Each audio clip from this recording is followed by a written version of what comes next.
Hey, Mike Wolf from Mike Wolf Mastery. And today I want to answer a question that was sent in from a friend of a friend. And she's actually looking to buy a property in Spain. She's not Spanish, she's from Hungary. And she's wondering, well, what are some of the options? I'm probably not going to qualify for a mortgage. What are some of the options? And so this video is here to help you if you're a foreigner looking to invest somewhere else, or even investing in your own country if you're having a hard time qualifying for a mortgage. This video is going to answer some of the questions and tell you some of the things you can do if you're struggling to fit the criteria that a normal bank is asking for. So, number one, and I do this on every single property, first thing I do is I ask the owner, will you do seller financing? Now, what seller financing is, you're basically asking the owner to be the bank for you. And instead of taking a lump sum of cash, they're going to take money in installments. So maybe they want a down payment, maybe they don't, but you're going to make installments to them, and you can negotiate the interest rate, the term. All this stuff is between you and the seller. So the reason this works so well, and a lot of people don't understand seller financing. So if you go to an owner and say, hey, will you be the bank for me? They're not going to understand it. And it's very easy for them to say no. However, if you go to them, everybody wants to know what's in it for them. So if you were to go to them and say, listen, and by the way, I'm not an accountant, so check with a professional. But in my experience, they're going to pay a lot more tax if they get this lump sum. If they get this capital gain, in most countries, they're going to pay a lot more tax than if they take it in installments. So it's advantageous for them, but most people don't know this. And so if you can explain to them the advantage to them, there's a much better chance you're going to say yes. The second part of that is, quite often, if I'm buying a property, maybe I'm buying a rental property from an investor. Investors don't usually sell rental properties. There's usually a reason behind it. And quite often that reason is that they're sick of their tenants. They're sick of dealing with those phone calls at 2 a.m. with leaky toilets. And they still have that investor mindset. They still want to make their money work for them. They still want to get a return on their investment. They just don't want to deal with tenants anymore. And you could be a perfect solution for that because you want that seller financing. You want to own that property. And now, instead of them dealing with tenants, they're going to collect money from you every month. So they're still getting a return on their investment without having to deal with pesky tenants. So once again, I'm going to ask always, would you consider seller financing? And I'm going to explain to them the advantages of doing that. So that could be a great way to buy properties with zero down or very low down. It's a great way. Most people, because they don't know what seller financing is, they don't know that they can ask for freeze up front, etc. And quite often, if this property is a headache for them, you can negotiate a really good interest rate.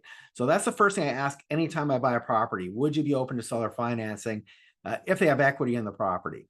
So number two is private loans. Now, a private loan doesn't necessarily have to come from a professional lender. This could come from people with their money in their retirement funds, retirement account. How often do you hear somebody say, oh man, I'm so angry at the returns I'm getting, and my money is doing this roller coaster ride, and it's invested in mutual funds or it's invested in the stock market?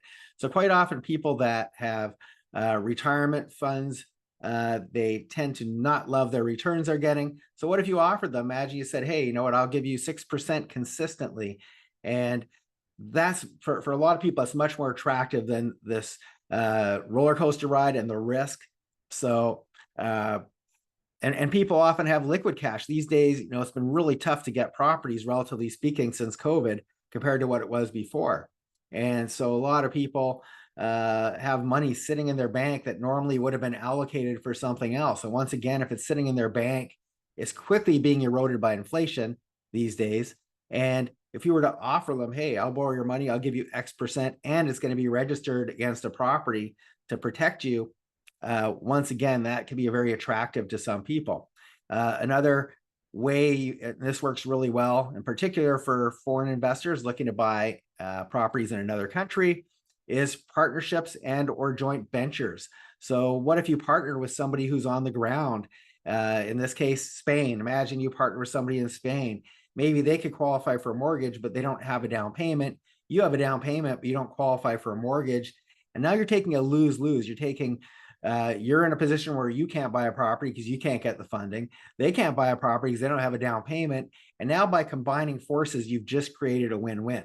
And this works extremely well, especially if you're bringing something to the table and the only thing you're missing, like maybe you're a professional investor already and you know how to make money in real estate. If you don't, you should be watching more of my videos. But imagine you're bringing that to the table and you're dealing with somebody who's never invested in real estate before, but because they're local, they can qualify for the mortgage. They're the missing piece for you, and you're the missing piece for them. So those make great joint ventures. Another option in quite often is hard money loans. Now, hard money lenders, they typically don't care that much about your credit. They don't care much about you. They care about the deal. And by the way, I've done hard money loans, and not every hard money lender will do this, but I would loan out of the country if the deal makes sense, because I understand the real estate that's securing my money. And as long as I know my money's coming back, I don't care where in the world that it's invested, to be honest. So hard money loan is basically a loan where you're going to usually pay higher interest rates. You don't want to buy and hold a property, typically using these rates, but it works really great if you're going to do a flip. If you're going to get in and out of the deal pretty quickly, then you can afford to pay higher interest rates and some of the fees associated with hard money loans. Another option is, of course, you can pay cash. And a lot of people say, well, if I had that much cash, I wouldn't have to watch this video in the first place. But the thing you need to understand is it doesn't have to be your cash. So once again, if you find a good deal, something that makes sense, where the numbers make sense, maybe it's a buy and hold, or the return on investment is high, you can either give somebody equity in the property, meaning they're going to get some of the upside to it. They're going to make some of the profit as that property appreciates. You're going to give them some of the cash flow, or you could borrow their cash and just say, I'm going to give you a steady 5%, 7%, 6%, whatever it is you negotiate. So once again, because even if you're paying cash, I want you to get out of the mindset that it has to be your cash, because it does not. There's also lenders that specialize in helping foreign nationals. I've got a lender, basically it helps Canadians and Europeans, for example, to buy US real estate. And so they don't fall, you're not going to use them. If you're an American, you're not going to use these guys because they're going to charge you a premium. You might as well just go to a local lender in the States. But if you're a foreigner, there are, like I said, some lenders that specialize and only loan to foreign nationals. So that's another option for you. Another option is to do an equity takeout from an existing property that you've got. If you're in the States, if you're in Canada, you can go to a bank. It's not guaranteed. Obviously, it depends on your credit worthiness, your ability to repay the loan, etc. But if you have equity in a property, you can pull some of that equity out and do whatever you want with it. You can take that to a foreign country and invest with it. Not a problem. So take a look at some of the properties that you already own, if any, and figure out how much equity do you have and what is the possibility of taking some of that cash and making it work harder for you. In some countries, there's government programs and incentives. By the way, in Italy, there's certain parts of Italy where they're trying to revitalize certain areas of the country, and you can literally buy a home for like $1. There are certain requirements, by the way, that you have to fix up the property, and they're usually not. It's not going to be in like Barcelona. It's going to be an area that maybe not a lot of people live in anymore.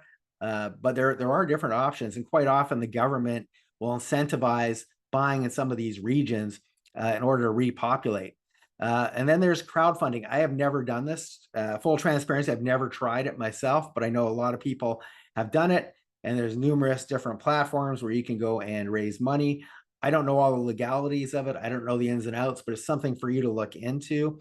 And then the last one is, a lot of people have money in their own retirement account. And especially if you're American, you are able to make that self-directed, meaning that instead of being limited to the options that the bank offers you, such as, CDs and bonds and mutual funds, there's a whole lot of other stuff you can invest in, including real estate, but a lot of people don't know this. So what you need to do is you need to make that what's called self-directed, and that allows you to now have a whole bunch of other options with that money. And so I hope you found that helpful. Make sure you subscribe to my channel, like this video so you can check out all my new stuff as it comes out. And I hope you found that very helpful. Have a great day, and hopefully we'll talk soon.